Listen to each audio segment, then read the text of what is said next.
Los tipos de respuesta pueden ser S2, 3 o 4, esto lo vemos nosotros, la respuesta motora o sensitiva, ¿sí?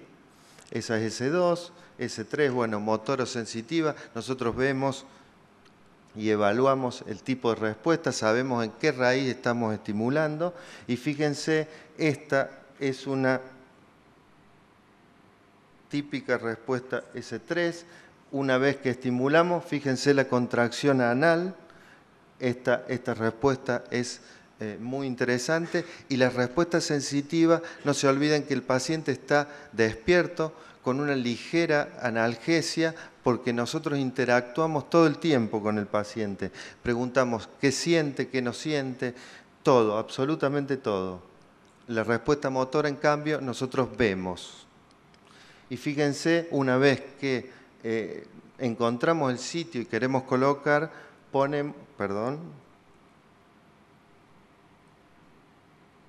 vamos a colocar el catéter cuatripolar a través del sacro.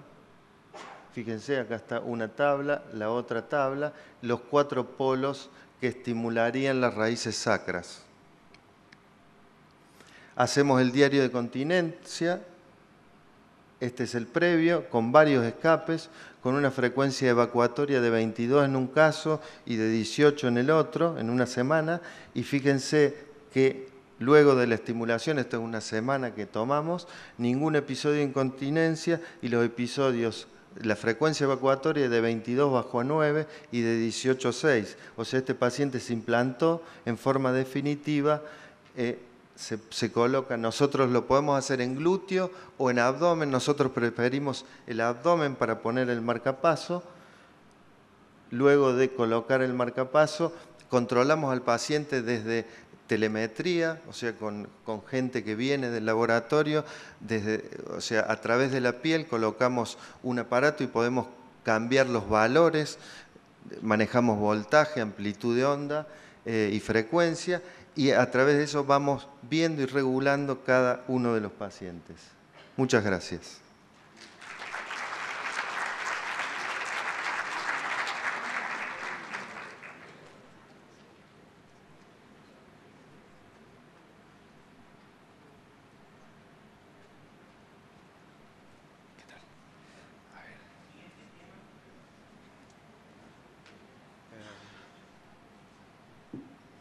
El tema está a cargo del doctor Oscar Gadea. El doctor Oscar Gadea es el jefe del servicio de gastroenterología del Hospital Allende Intersonal de Mar del Plata y él nos va a hablar del esófago en el geronte. ¿Cuál es? Esófago en el geronte. Vale, bueno, un momento. ¿Esto es para qué es? Ese es el puntero láser, este de aquí, ese botoncito pequeño. ¿Este rojo? Sí.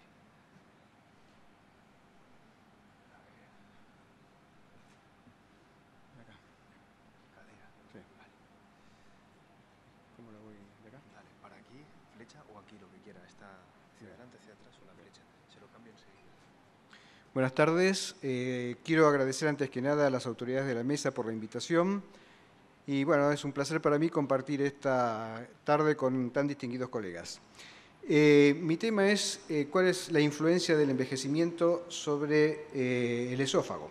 Como bien dijo Rodolfo Corti, la población de edad superior a 65 años está creciendo y esto nos está demandando un gran volumen de trabajo y nos va a tener que permitir una cierta experiencia que por ahí no tenemos hasta el momento.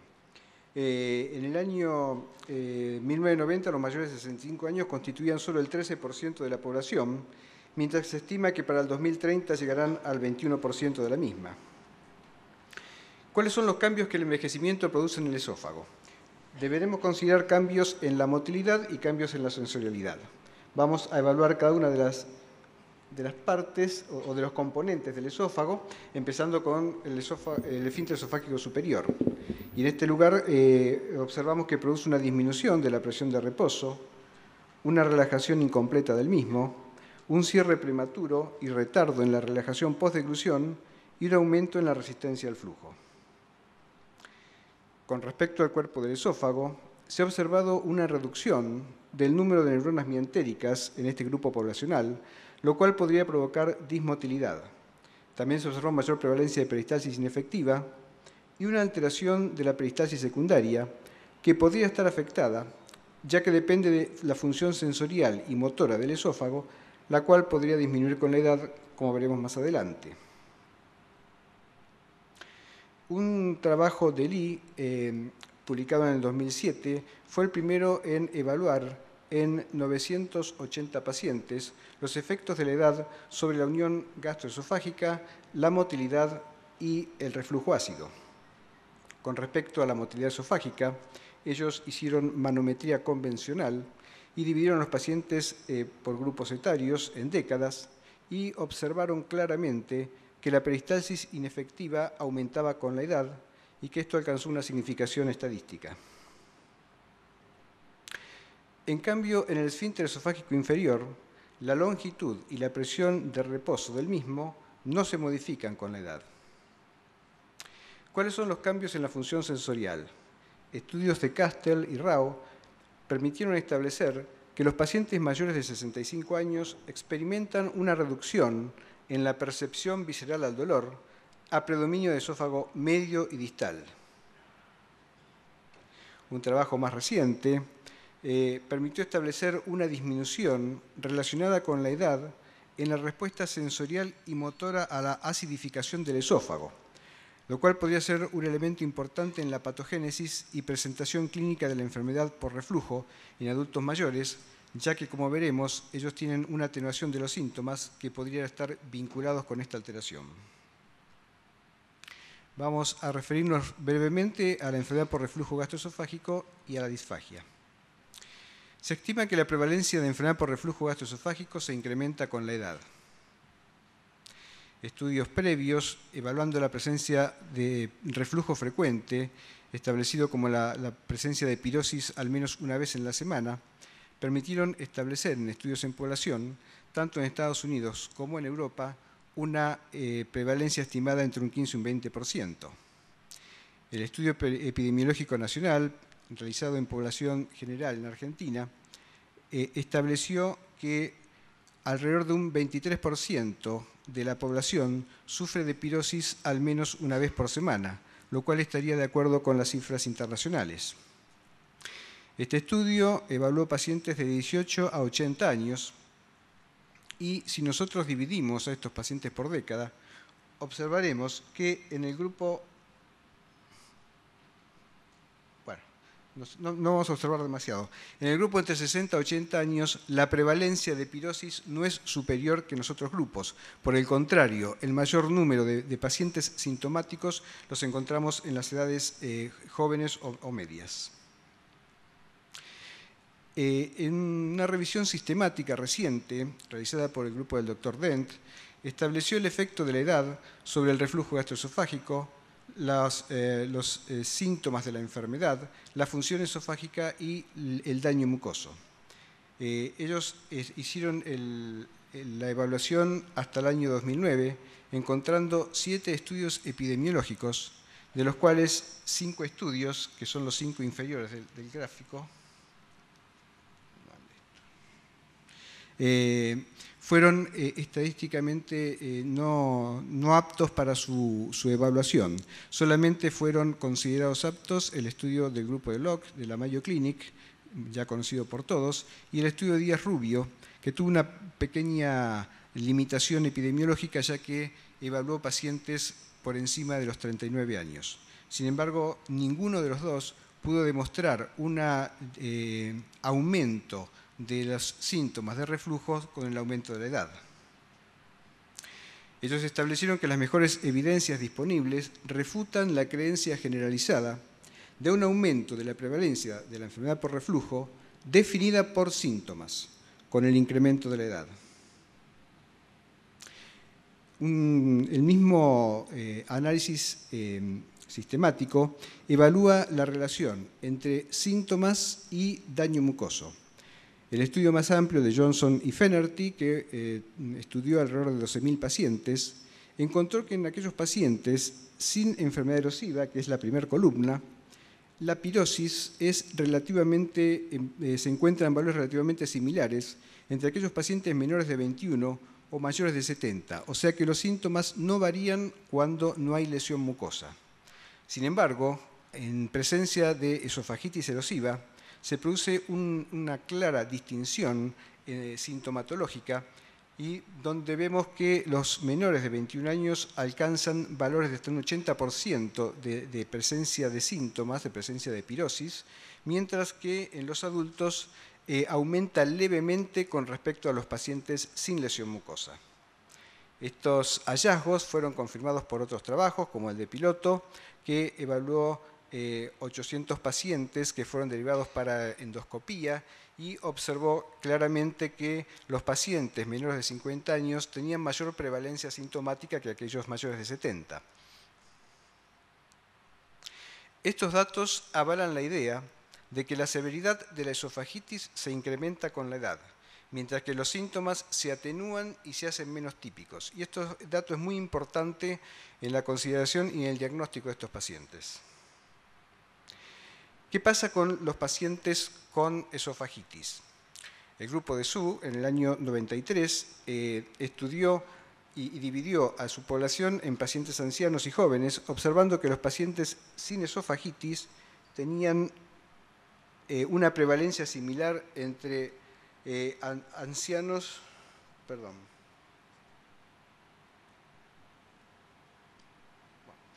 una prevalencia similar entre ancianos y jóvenes.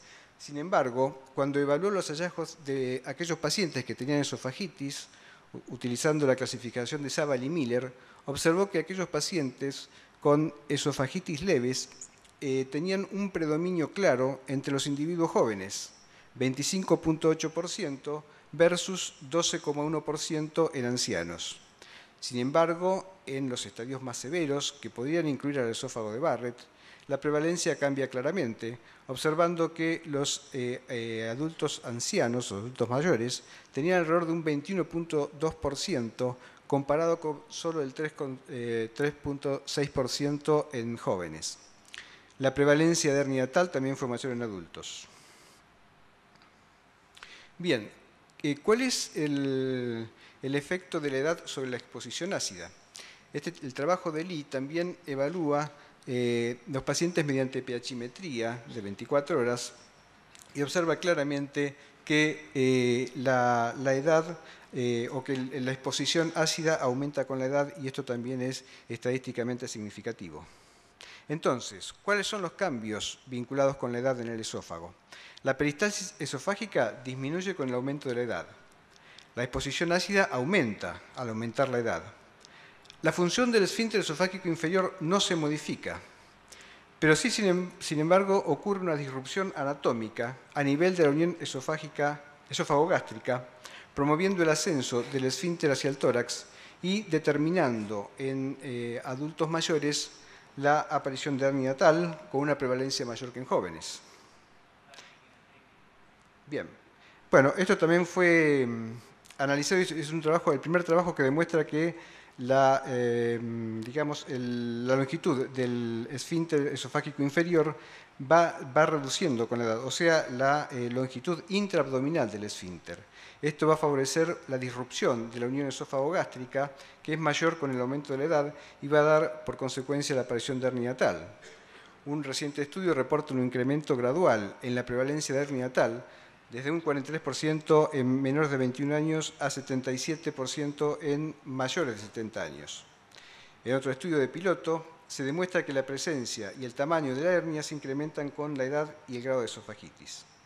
Bueno, en cuanto al diagnóstico, es similar que en los jóvenes, pero debe tenerse en cuenta la menor prevalencia de reflujo y regurgitación en esta población y la presencia de síntomas atípicos como vómitos, disfagia, etc. En cuanto al tratamiento, es similar al de los jóvenes, teniendo en cuenta que debemos considerar la presencia de comorbilidades y uso concomitante de otros medicamentos. Bueno, los inhibidores de la bomba de protones son la droga de elección, con una curación de esofagitis mayor al 90%, y el tratamiento de mantenimiento es clave, ya que estos pacientes no se lo puede controlar clínicamente porque los síntomas típicos no son confiables en la evolución de la esofagitis. En cuanto a la cirugía antirreflujo, puede indicarse en casos seleccionados, la edad no incrementa la morbimortalidad y un reciente estudio reporta buenos resultados en el 93% de los pacientes evaluados.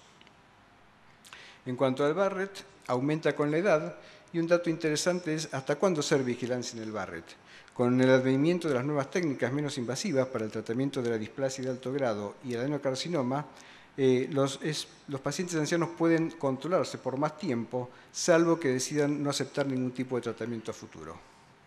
Bueno, con los datos disponibles no avalan que la prevalencia de enfermedad por reflujo se incremente con la edad. Sin embargo, esto podría estar influenciado por un cambio en el patrón sintomático. La severidad del daño mucoso esofágico sí se incrementa con la edad y la hernia hiatal es más prevalente en ancianos.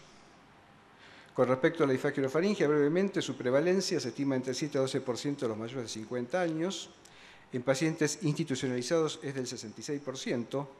Y bueno, y es altamente prevalente post-ACV, en Parkinson y en pacientes con Alzheimer.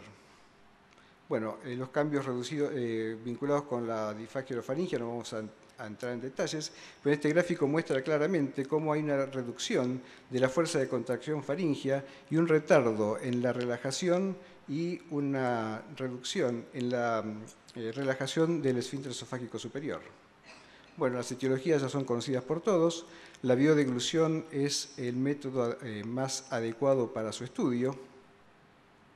La manometría de alta resolución podría ser una técnica interesante en el futuro, ya que permite ver claramente, como ustedes ven en el gráfico, la contracción faringia, la apertura del esófago, del esfínter esofágico superior y la actividad peristáltica del músculo estirado proximal del esófago. El problema de estos pacientes son los riesgos y las complicaciones que la disfagia implica. Entre un 25 y 75% de los pacientes puede ocasionar desnutrición o deshidratación severa, aspiración traqueobronquial hasta el 50%, y en los pacientes institucionalizados aumenta el riesgo de aspiración en un 50%, con una mortalidad superior al 45% al año de internación. Bueno, la disfagia requiere un tratamiento multidisciplinario, tratar la enfermedad subyacente, rehabilitación por el fonoaudiólogo, maniobras para reducir la aspiración y modificaciones de la dieta, y en los casos en que esto no sea satisfactorio, un adecuado soporte nutricional enteral. En pacientes con disfunción del cricofaringio, la toxina botulínica, la dilatación con balón o la miotomía son una alternativa, y el tratamiento endoscópico del divertículo de Senker, que es típico de este grupo etario, tiene buenos resultados con baja tasa de mortalidad. En cuanto a la acalasia, solamente decir que hay un pico que ocurre en los ancianos, que la presentación clínica y manométrica es similar a la que ocurre en los jóvenes, que hay que descartar claramente la presencia de una neoplasia a nivel de la unión esófago-gástrica, y el tratamiento, la dilatación neumática podría ser más efectiva en ancianos que en individuos jóvenes. Otro tema importante en adultos es el tema de los medicamentos, la injuria por medicamentos o esofagitis por píldora, ya que estos pacientes toman más medicamentos y podrían presentar trastornos motores del esófago, pasan más tiempo en reposo y eso aumenta los riesgos. El alendronato es la droga más veces reportada como causa de esofagitis, y el cloruro de potasio se ha asociado con riesgo de hemorragia y perforación. Bueno, solamente un comentario de De Vol y Hachem del libro del esófago, que dice que así como los niños no son adultos pequeños, los ancianos no son adultos grandes, y su cuidado y atención requieren especial pericia y sensibilidad. Muchas gracias.